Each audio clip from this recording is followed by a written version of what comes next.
मातेश्वरी जी के अनमोल महावाक्य।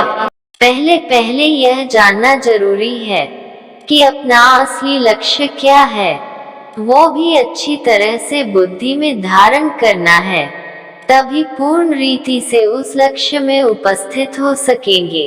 अपना असली लक्ष्य है, मैं आत्मा उस परमात्मा की संतान हूँ। असल में कर्मातीत हूँ, फिर अपने आप को भूलने से कर्म बंधन में आ गई।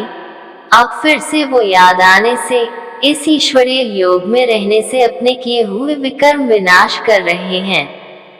तो अपना लक्ष्य हुआ, मैं आत्मा परमात्मा की संतान हूँ। बाकी कोई अपने को हम सो देवता समझ उस लक्ष्य में स्थित रहेंगे तो फिर जो परमात्मा की शक्ति है वो मिल नहीं सकेगी और न फिर तुम्हारे विकर्म विनाश होंगे। अब यह तो अपने को फुल ज्ञान है, मैं आत्मा परमात्मा की संतान कर्मातीत हो भविष्य में जाकर जीवन मुक्त देवी देवता पद पाएंगे। इस लक्ष्य में रहने से वह ताकत मिल जाती है। अब यह जो मनुष्य चाहते हैं, हमको सुख शांति पवित्रता चाहिए, वो भी जब पूर्ण योग होगा तभी प्राप्ति होगी। बाकी देवता पद तो अपनी भविष्य प्रारब्ध है, अपना पुरुषार्थ अलग है और अपनी प्रारब्ध भी अलग है, तो यह लक्ष्य भी अलग है। अपने को इस लक्ष्य में नहीं रहना है कि मैं पवित्र आत्मा आखिरी परमात्मा बन जाऊंगी, नहीं, परंतु हमको परमात्मा के साथ योग लगाए पवित्र आत्मा बनना है। बाकी आत्मा को कोई परमात्मा नहीं बनना है। 2. इस अविनाशी ईश्वरीय ज्ञान पर अनेक नाम धरे गए हैं, रखे गए हैं। कोई इस ज्ञान को अमृत भी कहते हैं, कोई ज्ञान को अंजन भी कहते हैं।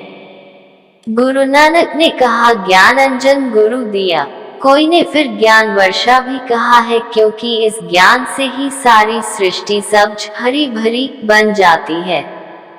जो भी तमो प्रधान मनुष्य हैं वो सतोगुणी मनुष्य बन जाते हैं और ज्ञान अंजन से अंधियारा मिट जाता है।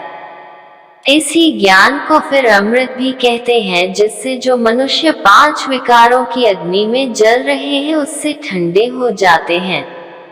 देखो गीता में परमात्मा साफ कहता है कामेषु क्रोधेषु, उसमें भी पहला मुख्य है काम, जो ही 5 विकारों में मुख्य बीज है। बीज होने से फिर क्रोध लोभ मोह अहंकार आदि झाड़ पैदा होता है, उससे मनुष्यों की बुद्धि भ्रष्ट हो जाती है। अब उसी बुद्धि में ज्ञान की धारणा होती है। जब ज्ञान की धारणा पूर्ण बुद्धि में हो जाती है तभी विकारों का बीज खत्म हो जाता है। बाकी सन्यासी तो समझते हैं विकारों को वश करना बड़ी कठिन बात है। अब यह ज्ञान तो सन्यासियों में है ही नहीं, तो ऐसी शिक्षा देवे कैसे? सिर्फ ऐसे ही कहते हैं कि मर्यादा में रहो, परंतु असल मर्यादा कौन सी थी? वो मर्यादा तो आजकल टूट गई है। कहाँ वो सत्युगी त्रेतायुगी देवी देवताओं की मर्यादा, जो गृहस्थ में रहकर कैसे निर्विकारी प्रवृत्ति में रहते थे। अब वो सच्ची मर्यादा कहाँ है?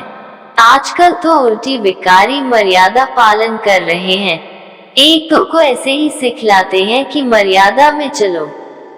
मनुष्य का पहला क्या फर्ज है वो तो कोई नहीं जानता, बस इतना ही प्रचार करते हैं कि मर्यादा में रहो, मगर इतना भी नहीं जानते कि मनुष्य की पहली मर्यादा कौन सी है।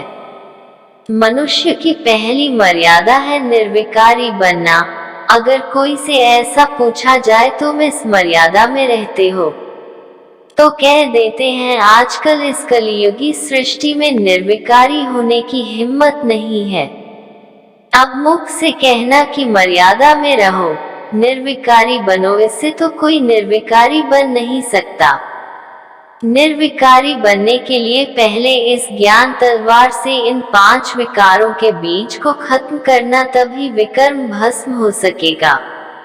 अच्छा, ओम शांति, ओम शांति, ओम शांति, ओम शांति।